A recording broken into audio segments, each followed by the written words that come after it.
Okay, do you think things are destined no matter what choices we make? Yes, I do think that things are destined no matter what choices we make. Again, not everything. Like, you don't plan every bowel movement in your life, you know?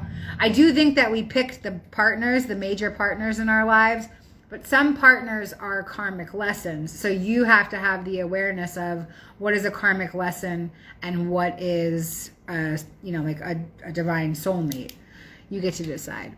Okay, so because of your experience, does it make your current problems easier, or does it just give you more perspective? Yeah, I don't have any problems now. I mean, like, even the problems that I do have are nothing compared to the problems that I used to have. My problems I used to have were like, am I going to be able to eat today? Or like, whose dick do I have to suck to get enough money to get drugs? Those are gross problems to have. My problems today are like, oh my God, should I buy the organic nectarines or should I save 50 cents and buy the regular nectarines? Hardly the same kind of problems, you know. Today I can be really grateful for my challenges because if I can get into that awareness, I know that the challenges bring growth. And sometimes it's hard to see it when you're in the eye of the storm, but I always know that there's some spiritual significance to everything that I'm going through. That's my new perspective on life. Okay, so people love it when I talk about sucking dick, so you're welcome. Just kidding. Anyway, yeah, life experiences can be whatever you decide them to be. Now, again, this information is not for somebody who's in the midst of a trauma. So, like, let's say that somebody's just lost their child. You're not going to go up to them and say something like, well, you planned it before you got here, so get over it, okay? Because that's not what it's about. This information is for when you reach a certain space of spiritual involvement. You'll hear even a lot of people who have like those really challenging life experiences, like losing a child. They eventually find this information and it makes them feel better. Some of them reject it because they absolutely do not want to believe that. But some of them really embrace that kind of information. So, I get to interview a lot of people on the Ions podcast that I host. And some of them have amazing after-death communication with their children. And it's totally inspiring. It really, really is.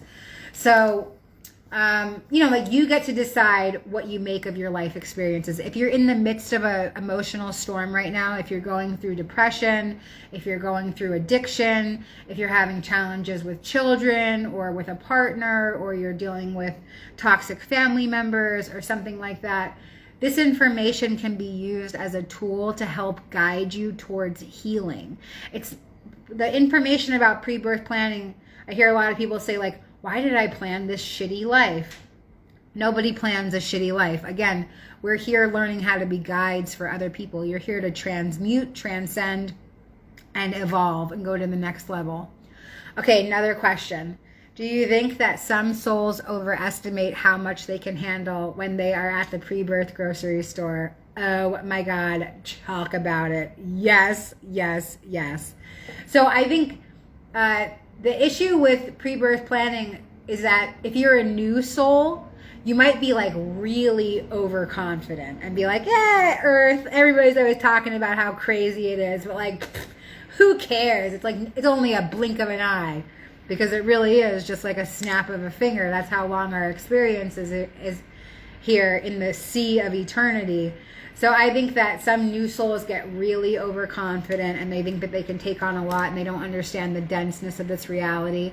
I think old souls, like myself, like that state of forgetfulness is it's comfortable in that discomfort to just not even remember. So I think that, now that I look at my life in hindsight, it's nothing. That's nothing. It really isn't. And I hope that everybody that experiences really intense trauma can get to a point like that. I think that people that do experience really intense trauma, they're in survival mode anyway. So like when people hear about my life experience of my parents committing suicide, they think that that's like the most insane, terrible thing that could ever happen. But would I feel like my life was traumatic or terrible if I was born in a third world country with no clean drinking water? If I had to compare, and I was like a little kid who was starving in a third world country, I might think like, yeah, my parents killing themselves, I'll take that if I can have some ramen noodles, you know? So everything is perspective. And, you know, honestly, a lot of the challenges that we have in America really aren't that bad. If you're going to compare, which we shouldn't compare because everybody's signed up for different life experiences. And, you know, like comparison can get you into a pretty negative space as well. Okay, let's see. Somebody said, how were you able to reframe all of the trauma you endured? Did your NDE erase all of that? Yeah, my NDE did erase a lot of it because I realized that I'm not even a human, that this world isn't even real. None of that stuff actually even happened. I mean, it feels like it happens, you know, because like this is all very convincing, this illusion that we're in. This body is very convincing. The emotions and thoughts that are created by this mind, whoa, those are so convincing.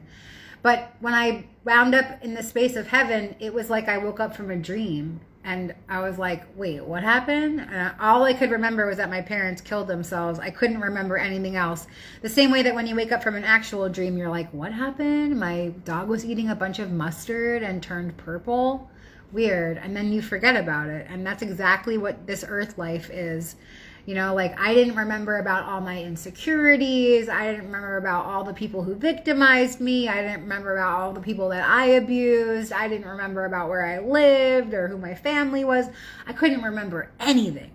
So that really puts things in perspective. You know, it's much easier to let go of the trauma. And also, I don't want to be a victim. Okay, I spent my whole life before my experience being a victim.